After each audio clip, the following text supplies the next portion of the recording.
नमस्कार, मैं फरीदा गजल और आप देख रहे हैं एक न्यूज़ 24। पटना से बड़ी खबर सामने आ रही है, जहां बिहार की सियासत में शराबबंदी का मुद्दा फिर से गर्मा चुका है।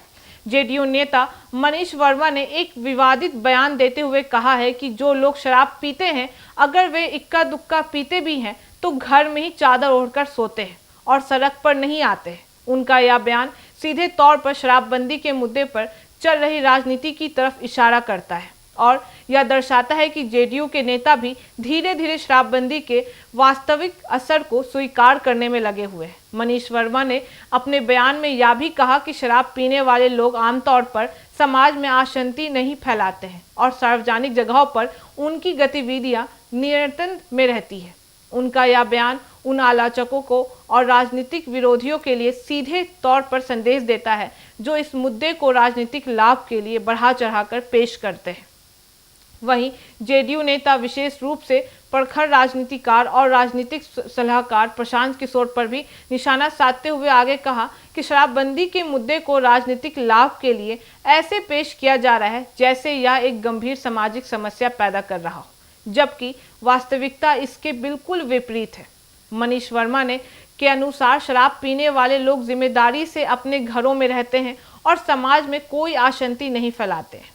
उनका कहना है कि शराबबंदी का उद्देश्य केवल कानून लागू करना या राजनीतिक लाभ उठाना नहीं है, बल्कि समाज में शांति, अनुशासन और सुरक्षा बनाए रखना भी जरूरी है। बिहार में शराबबंदी लागू होने के बाद से ही यह विषय राजनीतिक और सामाजिक दृष्टि से लगातार चर्चा में रहा है। जेडीयू के नेता का यह बयान उस बहस को और स्पष्ट करता है जिसमें यह दिखाया गया है कि शराबबंदी के सकारात्मक पहलू भी हैं और इसके साथ ही समाज में अनुशासन और नैतिकता बनी रहती है। उन्होंने कहा कि शराबबंदी ने लोगों के जीवन पर सकारात्मक असर डाला है और आम जनता धीरे धीरे इसके फायदे महसूस कर रही है। वहीं मनीष वर्मा ने यह भी स्पष्ट किया है कि जेडीयू के नेता शराबबंदी के समर्थन में है, लेकिन राजनीतिक विरोधियों द्वारा इस मुद्दे को बढ़ा चढ़ाकर पेश करने पर उन्होंने कड़ा विरोध जताया है। उनका कहना है कि शराबबंदी के बावजूद लोग अपनी जिम्मेदारियां निभाते हैं और समाज में अशांति या अपराध की घटनाएं नहीं बढ़ती है। उन्होंने यह उदाहरण देते हुए कहा है कि इक्का दुक्का पीने वाले लोग भी घर में ही रहते हैं और सार्वजनिक जीवन में किसी प्रकार की गड़बड़ी नहीं करते हैं। जेडीयू नेता का यह बयान यह भी दर्शाता है कि बिहार की राजनीति में शराबबंदी अब केवल कानून या प्रशासन का मामला नहीं है, बल्कि यह राजनीतिक बहस का भी केंद्र बन गई है। मनीष वर्मा ने कहा है कि शराबबंदी के कारण समाज में सकारात्मक बदलाव आए हैं, लोगों के जीवन स्तर में सुधार हुआ है और सार्वजनिक सुरक्षा सुनिश्चित हुई है। उनका मानना है कि शराबबंदी के पीछे मुख्य उद्देश्य समाज में अनुशासन, नैतिकता और सामाजिक जिम्मेदारी को बनाए रखना है।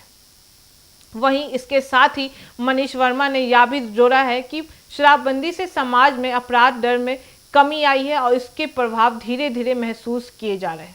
उनका बयान यह साफ करता है कि शराबबंदी का प्रभाव केवल कानून की दृष्टि से नहीं, बल्कि समाज और आम जनता के जीवन पर भी सकारात्मक रूप से पड़ रहा है। उन्होंने यह भी कहा है कि जेडीयू इस नीति के समर्थन में है और यह सुनिश्चित करना चाहती है कि लोगों का जीवन सुरक्षित रहे। कुल मिलाकर अगर देखा जाए तो मनीष वर्मा का यह बयान बिहार में शराबबंदी के वास्तविक प्रभाव को उजागर करता है और राजनीतिक विरोधियों को यह स्पष्ट संदेश भी देता है कि शराबबंदी के कारण समाज में अशांति या गड़बड़ी नहीं फैली है। यह बयान शराबबंदी की नीतियों के समर्थन में है और यह दिखाता है कि बिहार की जनता इस नीति का पालन कर रही है या नहीं। जेडीयू नेता के इस बयान से यह भी पता चलता है कि शराबबंदी केवल राजनीतिक बहस नहीं है, बल्कि यह एक समाज में अनुशासन और नैतिकता बनाए रखने की दिशा में एक महत्वपूर्ण कदम भी है। बाकी इस मामले पे आपकी क्या राय है, हमें कमेंट करके जरूर बताएं और ऐसी तमाम खबरों के देखते रहे एक न्यूज़ 24। हर खबर सबसे पहले सबसे सटीक। वीडियो को लाइक करें, शेयर करें और चैनल को सब्सक्राइब करना ना भूलें। धन्यवाद।